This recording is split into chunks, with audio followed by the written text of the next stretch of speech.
Next up, we have Aeolia by Onefin, featured in Geometry Dash, is my understanding. Once again, everybody, this is a Basterd's LFA, a layman-friendly analysis. I'm a professionally trained musician, a composer, and my objective here is to explain things in a way so that you don't have to be one to understand what is happening here, musically. So if you like the sound of that, make sure you're following the channel, subscribe to the channel, whatever term you want to use, like the video, share the video, leave a comment, turn on notifications, become a member. Once again, everybody, members get early access. Artists, Onefin, or anybody out there I want to collaborate. If you want any of my musical skills, guitars, Mongolian throat singing, you know, the good old kind of thing, I have a whole spiel for that at the end of the video, so stick around for that. Disclaimer is showing on your screen right now, so go ahead and pause the video if you want to read it in full. Otherwise, let's go ahead and get started. Aeolia, let's go.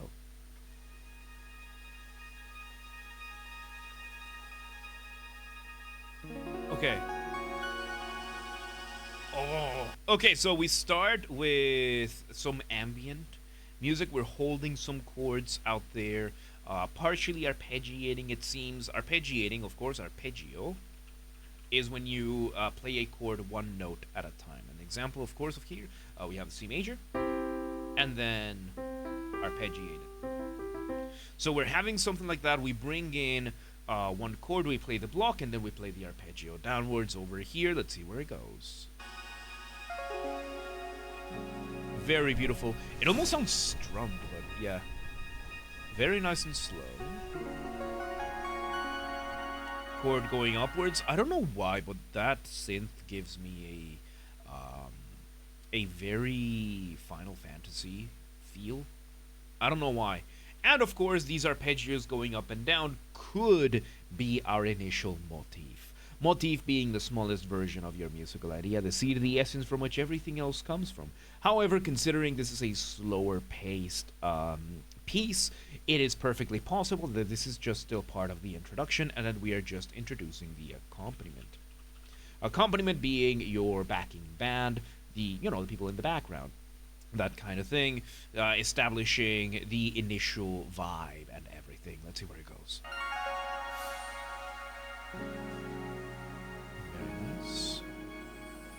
Little changing chords there. Some percussion. And there we go. So we are doing a slower version. Now we introduce a melody, which is a partial version of the arpeggio downward that we had done. In which case, this would be an elongation. Elongation being when you slow something down in music. We had the arpeggio being played very nice and fast at the beginning, and now we are hearing it one note at a time, a little bit slower, and this is beautiful. So we bring in some percussion to add a little bit more texture. Still no beat. Let's see where it goes. Eagle, nice. Well, no, that is not an eagle. The sound there is not that of an eagle. That's not what eagles sound like. That is, I think, the red-tailed falcon. Yeah. Yeah, bald eagles sound very different. However, that doesn't matter over here.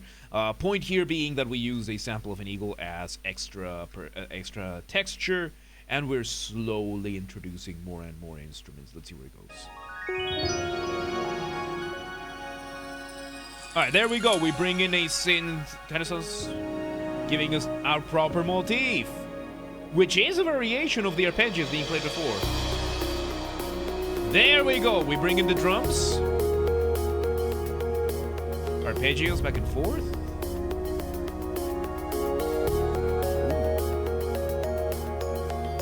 Ooh, very nice.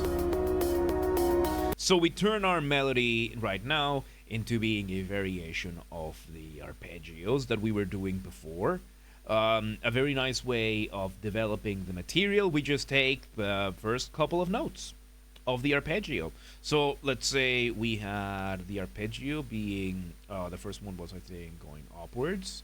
And we had all the notes, right? We had all the notes in the arpeggio, and if I were to build something like that, I guess we could just do like a C7 chord, like a C major 7. Like something like that, right? Like something nice and smooth like that. And what are we doing? We're taking the first two notes and we're just repeating them. So we're just grabbing this entire phrase over here, and we're just gonna focus on these two over here. So instead of going for the entire, this is a C major 7, by the way, and now we're just, and we can just have every once in a while. You know, we can just make other combinations, but right now, just having those first two notes repeated, it's nice. Let's see where it goes. And we're slowly arpeggiating the chord. Oh, going through the motif. There you go. We add another melody on top. We have another melody now. So this one over here, the arpeggios being done here turned out to just be the accompaniment. We introduce the music box, and I think it might be a kalimba as well. Is it kalimba? Is it a kalimba? Yes, I think it might be a kalimba. Maybe with a music, maybe with a glockenspiel, maybe with a music box. But yeah, it's this this beautiful instrument over here, and of course the glockenspiel being this very lovely mallet instrument, very nice in orchestral settings. And right now we're having this very nice chimey sound at the top is the point. Let's see where it goes. And you can hear how the melody, and something very nice to keep in mind over here is that while the accompaniment is keeping this constant rhythm, this constant, you know, this just ba-da-da-da-da-da-da, we're having the melody just sprinkled a little bit more spaced out and not fully doing the repetitions one after the other right away. It's really spacing itself out. It's a very, very nice way of handling a motif, and it also allows you to space out your music a lot more. Because your melody, you need to play through it your entire melody. So yeah, just if you don't have a melody long enough for it, and you don't want to make a complex melody for it, just space it out like this. Let's see where it goes.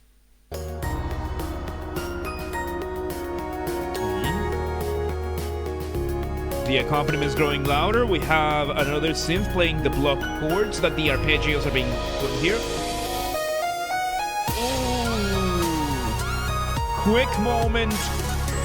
Quick moment of bringing back the cymbal. I like how the cymbal is a transitionary instrument over here, and it's beautiful. And now we bring in the first drop, doing now the melody no longer spaced out. It's now here. We change the synth that it's happening in, and we are getting this beautiful, beautiful rendition. Let's see where it goes. Now it got an extension with the original motif, the new version of the motif that we had before. Ooh, very nice change of rhythm there. And now we just engage in instrumentation or orchestration. So, instrumentation or orchestration. Orchestration is the art of picking the right instruments for the right sound, for the right texture, for the right everything. And something you can do a lot is to pass and cycle the different instruments between each, the melody between different instruments, just going throughout. So we had a brief moment. We had a moment during the first drop, so to speak, where we had this other synth, a more present synth, a more like spotlight stealing synth, giving us this version of the melody, and now we're handing it over back to the chimes. Very, very, very beautiful. So, original plays right after you spun the wheel. Oh boy, nice, nice. So yeah, let's see where it goes. Yeah, lucky. Oh, that. Oh, very beautiful. We do a partial in, not really a partial inversion. We're just taking this. We're doing variations over here, and we're just letting the melody be itself. This is very beautiful. Let's see where it goes.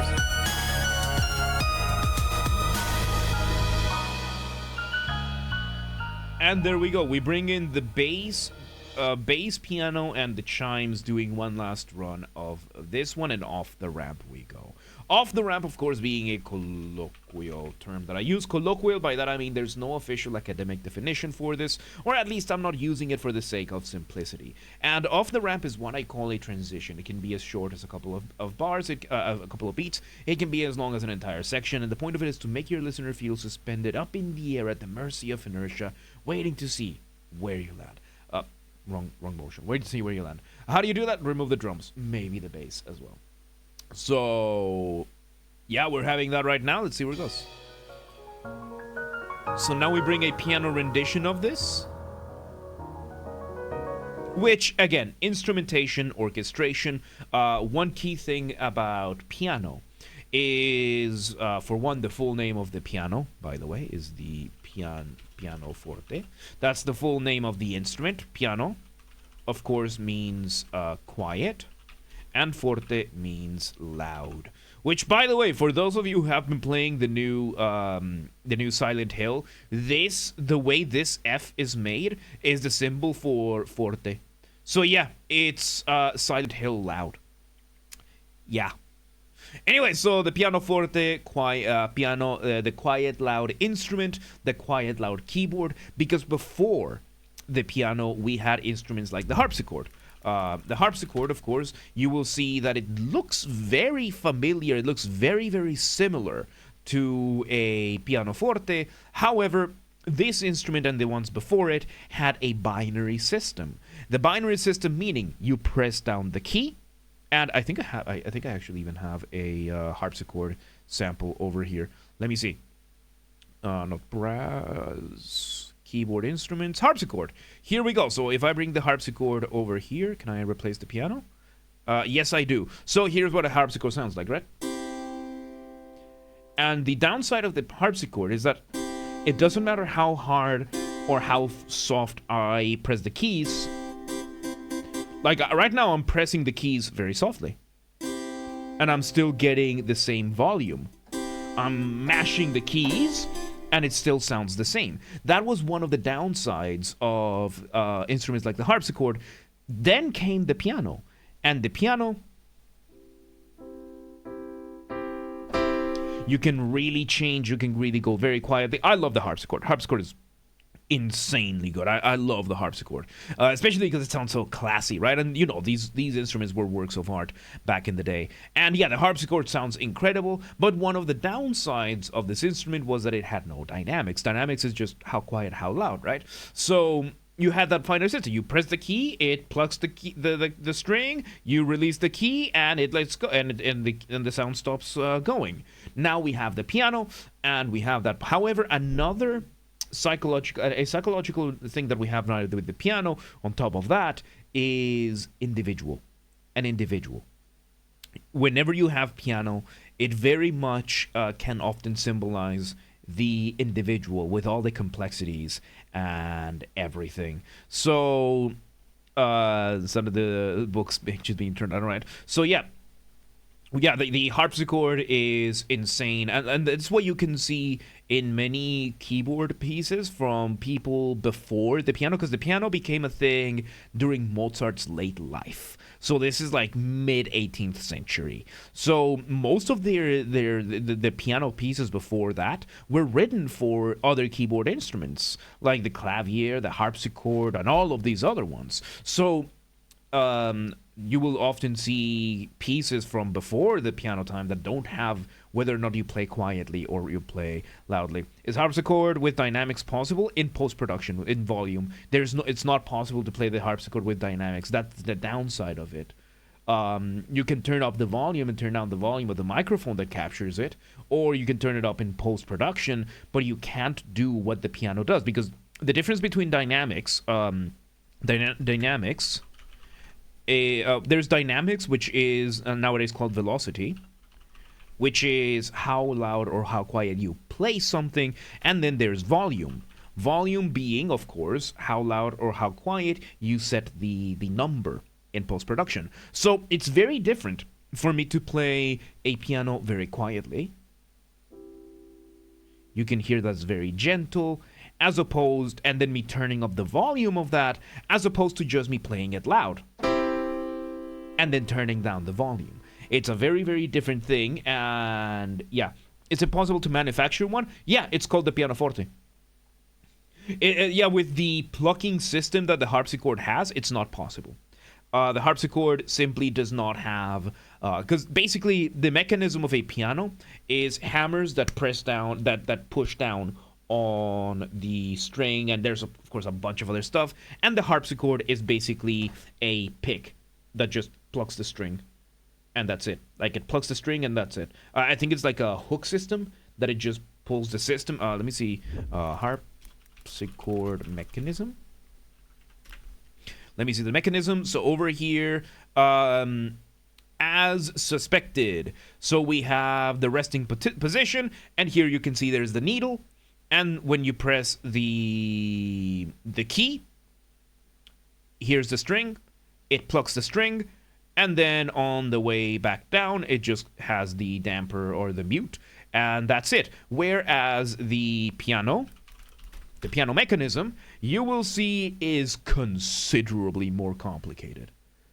It's considerably more complicated because it has this whole mechanism over here to react to how fast or how slow you press the key. So yeah, here is the mechanism of the pianoforte. So you can see you press down the key, the whole mechanism goes off, and then you have a system of levers. There are different variations for the different versions of the piano, because like upright pianos will have like a more compressed version. Like grand pianos are gonna have a slightly different way. Like there's different versions of this mechanism to adjust for the different styles of the piano that you can get. But the overall idea is that you get this system of basically levers. So you can see over here on the right side is the key, and when you press down the key, you have a bunch of systems of leverage. A lot more advanced engineering than the harpsichord, of course, which was you press down the key, and then there's just, I think over here, you can probably see it. You press the key, and that's it. There's, and the key just levers up, and it plays the thing, and when you release the key, it just levers down, and it mutes the key. So, I think Mark, what video explained it well? There probably is, yeah. Yeah, and then there's like the self-playing pianos and all that kind of stuff that add additional mechanisms to this whole thing. But yeah, no, it's an instrument that sounds like a harpsichord for the most part. It has dynamics. There might be out there. Like you probably could, but the problem is that since we don't know what a harpsichord being played super quiet from that mechanism sounds like, it creates those challenges that we just don't know. So whatever instrument you might have that might sound like the harpsichord, I'm pretty sure it exists by now, with those dynamics, it's going to be called something else. But yeah, so now we're going back to the concept of the piano, right? So the piano usually is used to symbolize an individual. It's one of the things that if you have an ensemble doing its own thing and then you cut back to the piano, that is usually the way of symbolizing you going back to an individual. So let's see where it goes. So we're having now this version being played on the piano with some background noise. Very beautiful. Doing extended versions of the motif. There's the synth again, coming in. Same as before. Similar as before. Just with the piano now. Very beautiful variation. More ambient sounds for texture. We bring back... Yep, we are doing a partial recapitulation. Recapitulation just means we are revisiting the material as close as we can to the original, which is what we're doing right now. Even the damn bird is there. So let's see where it goes. Let's see. More textures. And we have now a drum in the background giving us another beat. It's slowly creeping in, but we are now bringing in eagle sample. Not an eagle sample. I think it's a red-tail hawk, because that's not how eagles sound. That's not how eagles sound. Eagles are have a chirp. Eagles chirp. The ones that call like that, I think it's the red-tail hawk. I think is it the red? Hang on. I have to hawk versus red-tailed hawk versus bald eagle hawk. Bald eagle call. Okay, here you go. So here you go. One of them is gonna play now, I guess. There you go. That's the red-tailed hawk. Yeah, that's the red-tailed hawk, and the bald eagle. Bald eagle is gonna be here.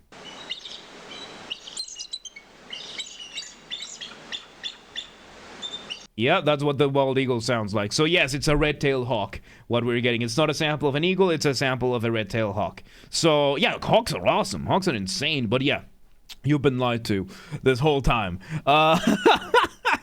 So yeah, we bring it. So it is a red-tailed hawk, the one that does that that insane call that we've come to associate with the bald eagle. But yeah, the bald eagle sounds good. It's a devastating animal, but it's, you know, when you are that strong and that much of an apex predator, you don't really need to be intimidating, do you? In other ways, do you? It's like, I have a joke with my characters. I play Warhammer, right? I play Warhammer 40k with Dunkel. We do Warhammer Day, which this weekend is Warhammer Day, and I have a Bloodthirster 40k.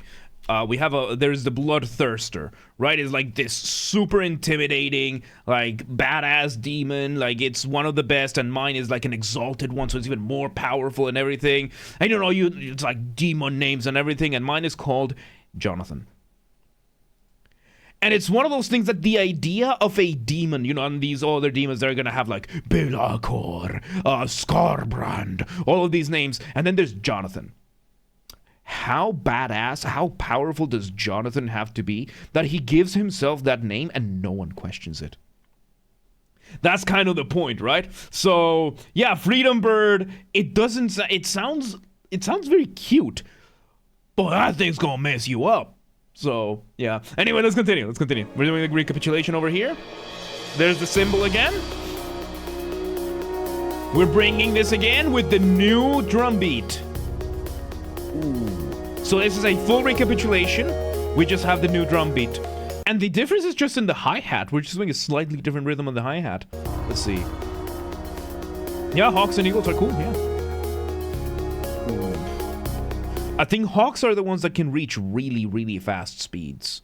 And eagles are the ones that have extremely good vision. So they both have their own thing. I don't know, I'm not a bird person, so let's see where it goes. So yeah, and we are having one more synth giving us some more chords. Let's see. There we go. Same as before. Oh, very lovely. We're spreading that melody around. Except now, oof. And there is one more keyboard in the background. One more layer of synths giving us those chords. And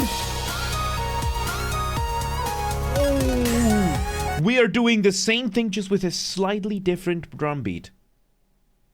Oh man, it goes to show how important your accompaniment is. I have to mention, only second time today, look at that. So if you want to listen to a song where this is a lot more pronounced, listen to the intro of The Mirror by Dream Theater. The Mirror by Dream Theater, you have the guitar at the first minute doing an ostinato. Ostinato being when you repeat something over and over again, and the guitar is doing John, John, John, John, John, John, John, John, John, for a full minute.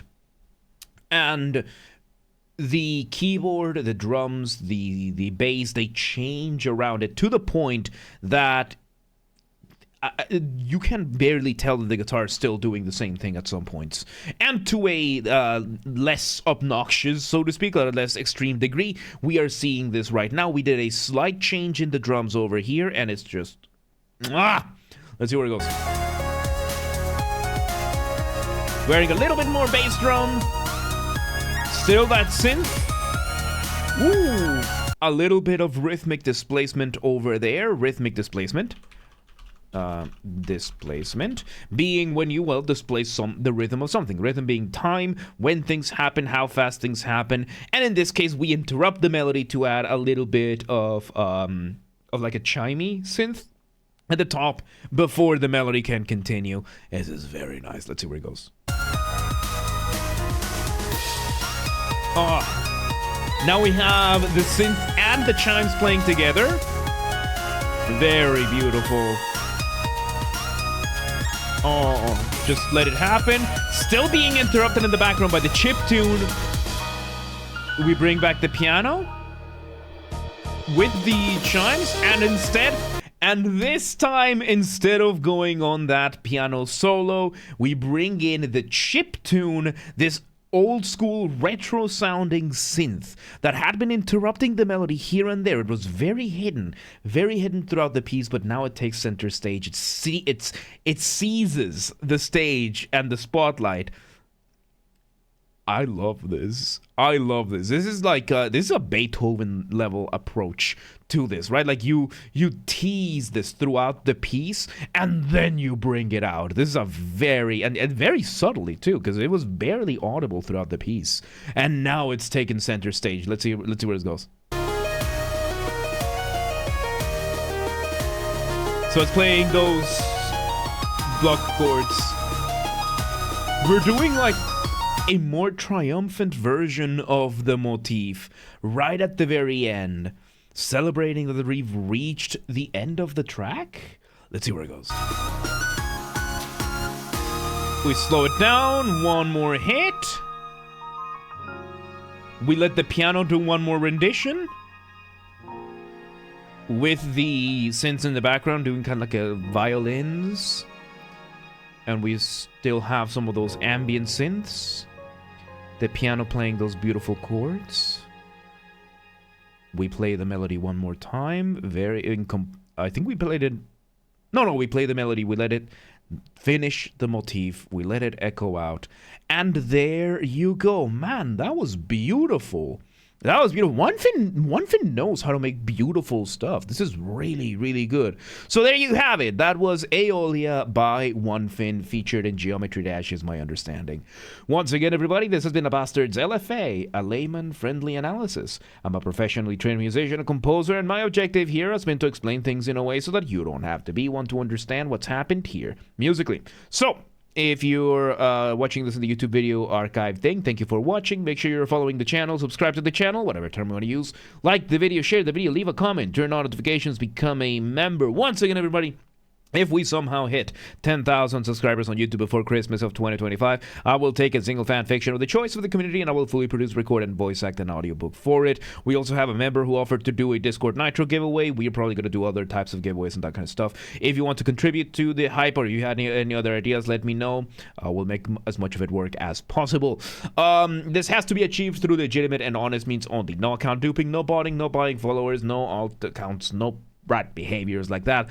Go share the videos and streams with your friends, with your families, with your family's friends, with your friends' families. Those are two distinct concepts, by the way. With your offline and online communities, go ahead and share the videos with everybody, you know. Use the hype function on YouTube. I don't know how it works, but we have a group on the Discord that does, so link down below. Go check them out. Go coordinate with them. And yes, artists, Onefin or anybody else on YouTube, I'm more than happy to collaborate with anybody. If anybody wants any of my musical skills, whether it is the guitar, Mongolian throat singing, you know, the good old ooh, ooh, ooh kind of thing, or voice acting or singing, or if you want help with anything with your composition, just let me know, and I'm more than happy. We'll make anything work out. If you're in the audience and you know anybody who would benefit, let them know. Please do not harass anyone. Please do not spam anyone. Be cool about it. Don't be a rat. Members get early access to the content. I schedule the videos for the week on Saturdays. And if you're a paid member on YouTube, regardless of your tier, you get access to the videos when I schedule them, at least for the LFAs. So become a member today. I almost choked on my own spit. 1 second. So yes, if you want to listen to this without me interrupting every 3.5 seconds, I will be linking it in the description down below. If you want to request a song and you're not on the live stream, check the pinned comment. It has the instructions on what to do. And if you want to catch the streams when they happen live, we aim for Monday through Friday, 6 p.m. Central European Time. If you are not in Europe, do not worry. We have the full up-to-date streaming schedule showing in your local time zone. So if you live in Shabak corners and you're like, yeah, but I don't live in Hungary. What's 6 p.m. time over there? I don't live there. Don't worry, just go to Discord. Discord or Twitch, both linked down below, and they show the stream schedule in your local time zone. And follow the gaming channel. I have a gaming channel because, of course, I have a gaming channel. I'm on YouTube. What else could I possibly have? Games Are Bastard. That's where I put the recording of the video game after shows when they happen. They get recorded on the main channel, and then the recordings go on there. Link down below, or just search on YouTube for the same username as James R. Bastard. Just swap the J for a G, and you got it. And yeah, there you go. Aeolia, Onefin. That was very beautiful. Very, very beautiful. Good stuff, good stuff. But yeah, let's move on.